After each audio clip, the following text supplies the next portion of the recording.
শয়তানের পদাঙ্ক অনুসরণ করে নাই, শয়তানের দাসানুদাসে পরিণত হয় নাই, বরং আল্লাহ রাব্বুল আলামিনের উপর ঈমান এনেছে এবং আমলে সালেহ করেছে। তাদের পজিশন সম্পর্কে আল্লাহ বলছেন, ওয়াল্লাযীনা আমানু ওয়া আমিলুস সালিহাতি সানুদখিলুহুম জান্নাতিন তাজরি মিন তাহতিহাল আনহারু খালিদিনা ফিহা আবাদা।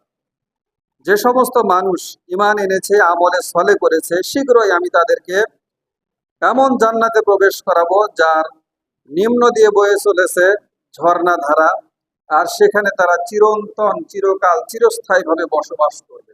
অর্থাৎ জান্নাতে একবার ঢুকলে আর বের হতে হবে না। এমন হবে না যে জান্নাতে ঢুকছেন, জান্নাতের নিয়ামত পেয়ে গেছেন, এখন আপনি বুড়া হয়ে গেছেন। পৃথিবীতে কিন্তু সবচেয়ে বড় কষ্ট যে আপনি বুড়া হয়ে গেছেন, আপনার স্ত্রী নাই, সন্তানেরা আপনার দিকে তাকায় না, আপনি ঘরের মধ্যে একাই পড়ে আছেন, পায়খানা করেছেন, পেশাব করেছেন, ওর মধ্যেই গড়াগড়ি খাচ্ছেন। জান্নাতে এই চান্স নাই। জান্নাতে যত মানুষ যাবে, প্রত্যেকটা মানুষ সে বুড়া যায় আর ছোঁড়ায় যায়। যুবক, হাদিসে এসেছে 33 বছর বয়সী তাগড়া যুবক, এই বয়সটা দেওয়া হবে জান্নাতে। কিন্তু সুবিধা হলো 33 বছর বয়স কোনোদিন 34 বছর হবে না বা 32ও হবে না। স্টপ। অর্থাৎ জীবনকে উপভোগ করার জন্য যৌবন অত্যন্ত জরুরি বিষয়। যৌবন না থাকলে জীবন উপভোগ করা যায় না। আমি ইংরেজির ছাত্র, আপনারা অনেকে জানেন। আমি যখন অনার্সে পড়ি তখন টিথোনাস নামে একটা কবিতা ছিল ইংরেজিতে। টিথোনাস, এক দেবীর সাথে টিথোনাসের প্রেম হয়ে যায়। দেবী বলে, টিথোনাস, আমি তোমাকে ভালোবেসে ফেলেছি, তোমার সাথে আমি থাকতে চাই, তুমি আমার কাছে কি চাও? অর্থাৎ যে হিন্দু ধর্মে যেমন আছে না, এগুলো তো খ্রিস্টান, তো তাদের লেখা বলছে, কি চাও তুমি?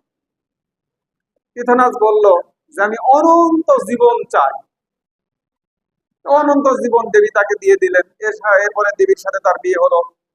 দেবী তার সাথে সংসার করছে, কিন্তু টিথোনাস আস্তে আস্তে আস্তে আস্তে বুড়ে হয়ে যাচ্ছে। একসময় বৃদ্ধ হয়ে গেল। বৃদ্ধ হয়ে যাওয়ার পর যৌবন যখন চলে গেল, তখন দেবী তাকে ছেড়ে চলে গেল। ওই বুড়াকে নিয়ে দেবী কি করে? ঠিক আছে না?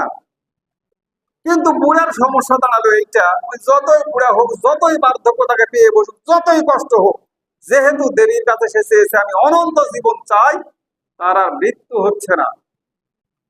এই মৃত্যু যখন হচ্ছে না, আর জীবন যখন তার কাছে অতিষ্ঠ হয়ে গেছে, সে আর জীবনের ভার বইতে পারছে না, তখন দেবীর কাছে সে প্রার্থনা করছে, O goddess, give me death, I can tolerate this life without youth. আমি যৌবন ছাড়া